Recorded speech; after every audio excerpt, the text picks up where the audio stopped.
But you had a partner who was equally ambitious, who had her own aspirations. In fact, I want to understand from you the day when you told Mr. Murthy that you should be part of Infosys as well, because you were part of the story from the very start. You provided the seed capital. You in fact provided the very differentiating idea that Infosys should focus on the export market as opposed to the domestic market.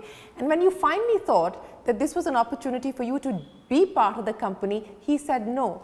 And that wasn't an easy one for you to accept. No, but one more important thing, she was as qualified in most ways, exactly. more qualified than all the 6 or 7 of us. That is also very important. Not that she was not qualified. Exactly. So therefore, that's very important. Yeah. So why did you say no then?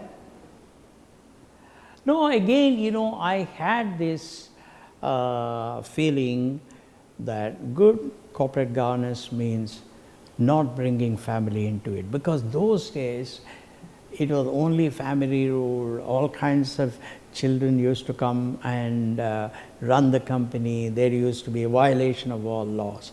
But later on, Shereen, I must tell you this, a few years ago, I had a long discussion with a couple of professors of philosophy from 2 extremely well-known universities in the world, and they said I was wrong.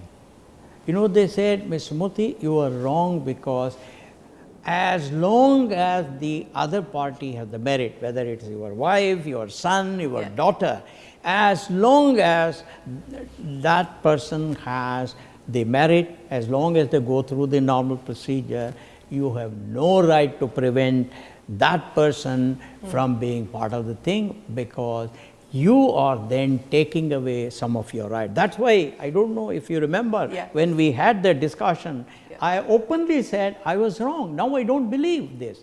I think what I was doing those days was wrong.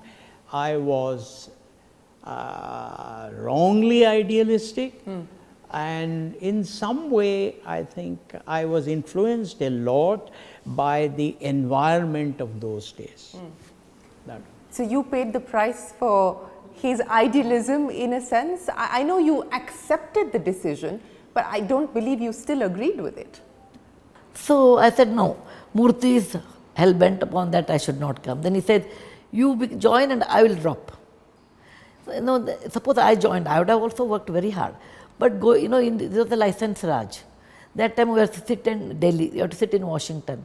See, with 2 children, how will I sit there for 3 months, 6 months? It was practically not possible, right?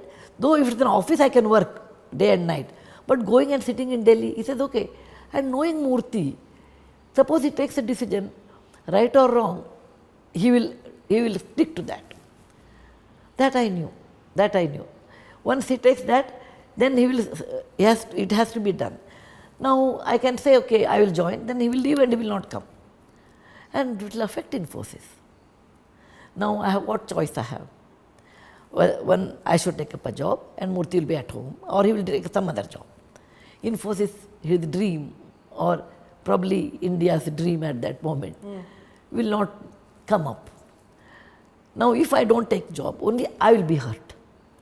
But it is good for the family, good for the children, it is good for the company and good for Murthy.